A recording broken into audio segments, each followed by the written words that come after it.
ಅಂತಾರಾಷ್ಟ್ರೀಯ ಚಲನಚಿತ್ರೋತ್ಸವ 2006ರಲ್ಲಿ ಪ್ರಾರಂಭ ಆಯಿತು. ಇಲ್ಲಿವರೆಗೆ ಪ್ರತಿ ವರ್ಷವೂ ಕೂಡ ಅಂತಾರಾಷ್ಟ್ರೀಯ ಚಲನಚಿತ್ರೋತ್ಸವ ನಡ್ಕೊಂಡು ಬಂದಿದೆ. ಈಗ 16ನೇ ಚಲನಚಿತ್ರೋತ್ಸವ ನಡೀತಾ ಇದೆ. ಈ ವರ್ಷ ಕಳೆದ ವರ್ಷ ಸುಮಾರು 7 ಕೋಟಿ ರೂಪಾಯಿ ಖರ್ಚಾಗಿತ್ತು. ಈ ವರ್ಷ ಸುಮಾರು 9 ಕೋಟಿ ರೂಪಾಯಿಗಳನ್ನು ಖರ್ಚು ಮಾಡಬೇಕು ಅಂತೇಳಿ ಸಮಿತಿ ತೀರ್ಮಾನ ಮಾಡಿದೆ.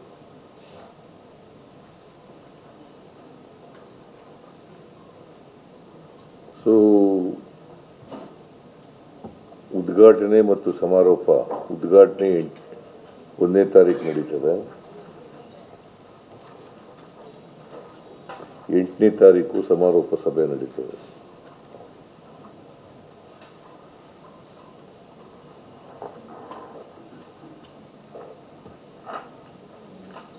ಈ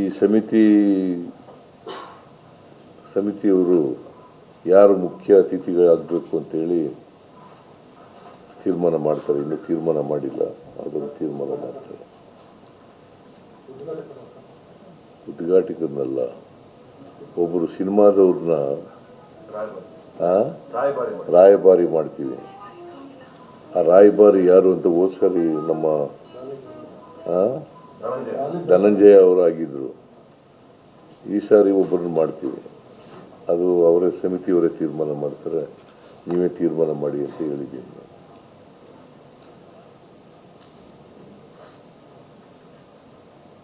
ಇನಾಗ್ರೇಷನ್ಗೂ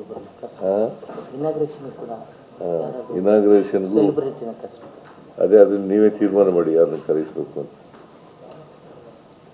ನಾನು ಇನಾಗ್ರೇಟ್ ಮಾಡ್ತೀನಿ.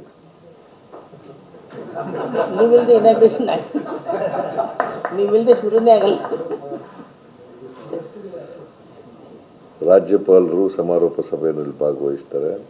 ನಾನು ಇನಾಗ್ರೇಷನ್ ಮಾಡ್ತೀನಿ.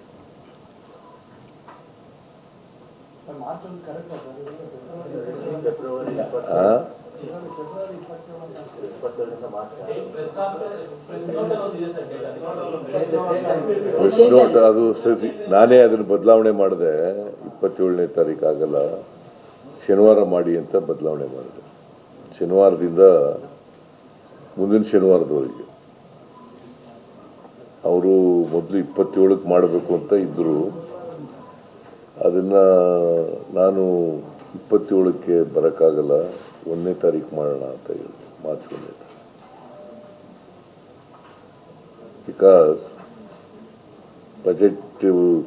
ಪ್ರೀ ಬಜೆಟ್ ಡಿಸ್ಕಷನ್ ಎಲ್ಲ ಇರ್ತದೆ, ಅದಕ್ಕೆ ಬರೋಕ್ಕಾಗಲ್ಲ. 1ನೇ ತಾರೀಕು ಶನಿವಾರ ಇರ್ತದೆ, ಮಾಡಿ ಅಂತ ಹೇಳಿದ್ದೀನಿ.